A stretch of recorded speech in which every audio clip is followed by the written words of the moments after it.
Hello everyone, welcome again to my channel.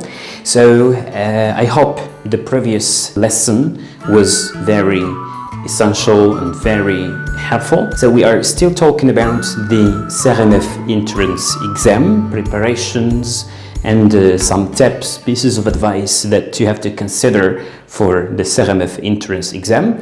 In the previous session we talked about the form, number one, the form, and we talked about two essential tips. Number one, the CCC, and number two, COPS. So these are two very essential tips to remember when it comes to the form, to the layout of your exam paper, okay? All right, in this episode, we are going to focus on the content. So content is number two. All right, so here, as far as the content is concerned, we have two written exams.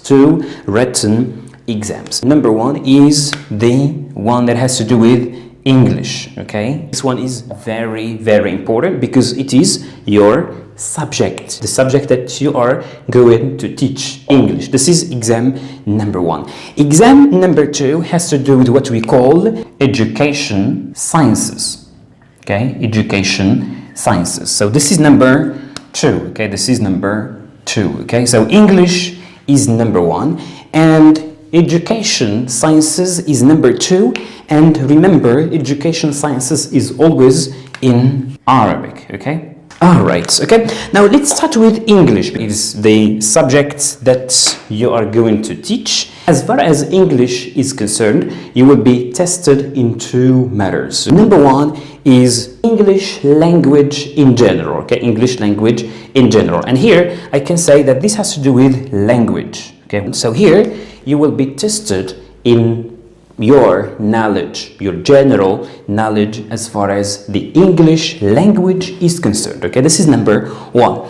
And number two, you will be tested somehow in teaching English, your knowledge as far as teaching English is concerned, okay? Now here, let's start with language, okay? So in language, you will have a reading text, okay? The first thing, you will have to read a text and do the related tasks, okay? And you do the related task. This is number one. So number one has to do with reading comprehension, okay? So this is number one. Number two has to do with what we call structure, grammar. This is number two. Number three, we can say vocabulary, okay? Number two has to do with vocabulary, okay? And perhaps you will be tested in language functions.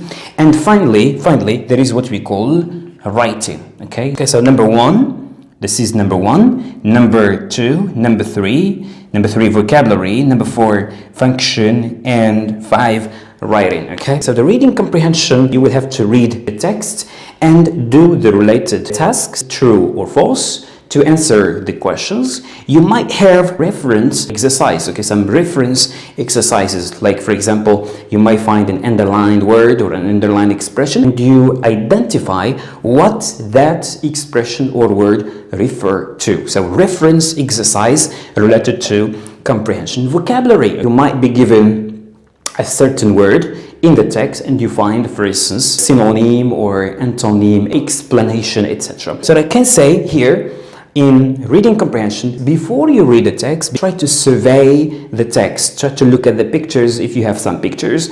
Try to look at the word highlighted or the underlined words in the text, or title if you have the title in the text, okay? So these things give you a general idea about the text, okay? Then you read the text carefully, read it. Don't forget to use the reading skills like skimming and scanning. So these are very essential skills that can help you to do the related tasks, the related exercises appropriately and correctly, okay? So here, the keyword is to survey, okay? Remember to survey the text. Try to read the text carefully, and try to use the reading skills like, for example, as I said before, scheming or scheming and scanning to help you do the related tasks. Okay, so this is for the reading comprehension. Okay, now structure, look at structure has to do with grammar. So as far as grammar is concerned, try to revise all lessons, okay, and try to focus on perfect, okay, perfect tenses, okay, present perfect, future perfect, and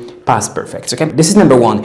And also conditionals. Don't forget reported speech, don't forget passive voice, don't forget something very essential, inversion. And inversion is always given in the written exam, okay, the inversion, okay, cases in which we inverse and cases in which we don't inverse. Okay, so this is as far as grammar is concerned. Okay, vocabulary, try to expand your vocabulary repertoire so as you can do these tasks very properly. Try to read about word formation, how to form words, adjectives, nouns. Try to read about prefix, suffixes, etc. The word formation is very important as far as vocabulary is concerned. Okay, and finally, writing. Something that you should never forget is the caps. Remember caps as far as writing is concerned. Okay, caps, capitalization, organization, punctuation, and spelling. So don't forget caps here. Okay, so in the writing task, you might be given to write maybe essay or to write paragraphs. Now the topics of writing, most of the time, not always, most of the time related to teaching in general and particularly to teaching English. For example, you might be asked to write a paragraph about homework, to write whether homework is good for learning or not good.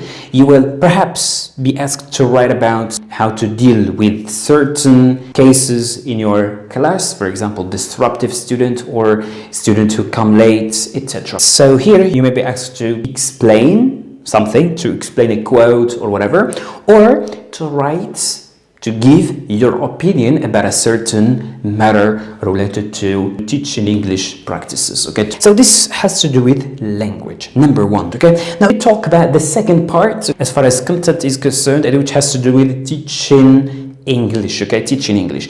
I'd like you here to remember two important matters when it comes to teaching English. Number one, pedagogy. And number two, we can call it didactics, okay? So pedagogy is general and related to teaching in general.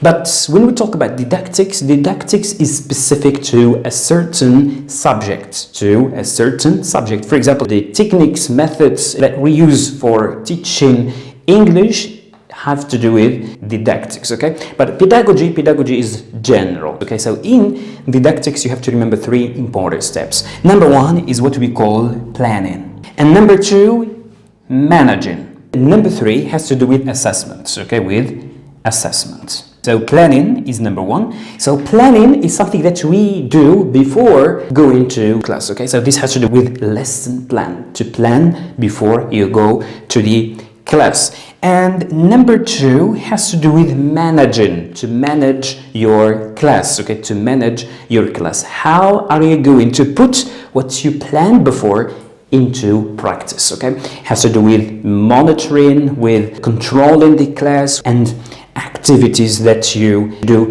in the class, okay? So this is for managing. Number three, assessments, has to do with tests, with quizzes, with exams. And the objective behind assessment is to check whether your student learned something or not. And when we'll talk about assessment, we talk about quizzes, tests, and exams. Okay, so planning, lesson plans.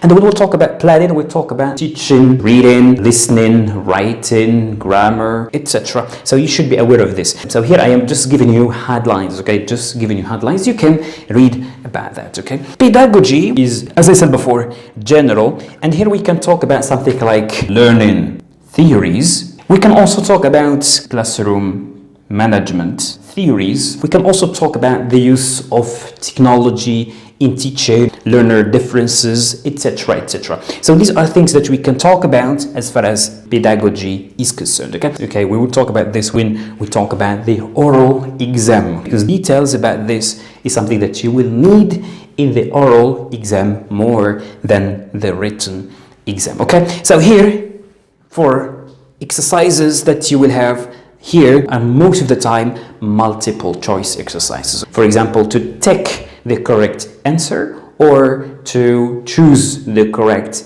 answer, to complete, for example, a sentence, or to choose the correct sentence, for instance. So these are the most common exercises that you have in the written exam. Okay, and you have writing, as I said before, and writing is in most of the time related to teaching issues, particular cases related to teaching in general. Okay, so this is the written exam of English. Okay, now let's talk about education sciences. So as I said before, education sciences is in Arabic. Okay, in Arabic. So very simply, you can read about learning theories in Arabic. Okay, in Arabic, behaviorism, constructivism, humanism, and cognitivism. You should learn about this in Arabic. Read about that in Arabic. So another important thing is types of pedagogies. So read about types of pedagogies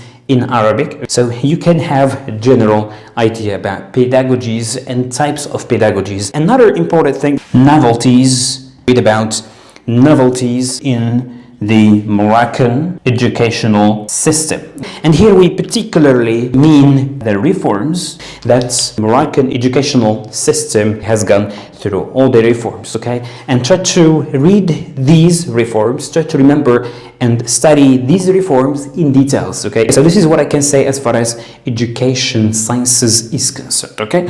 All right, so the Arabic exam, again, as I said before, is just like the same as the exam of English. It's always to choose the correct answer or to take the correct answer. Possibly, you might be asked to write an essay about a certain subject or a certain topic, okay? So you have to be ready for everything. So just have an idea, have general idea about these three important big topics, okay? So here, you don't have to read books about this. If you have books, it's great.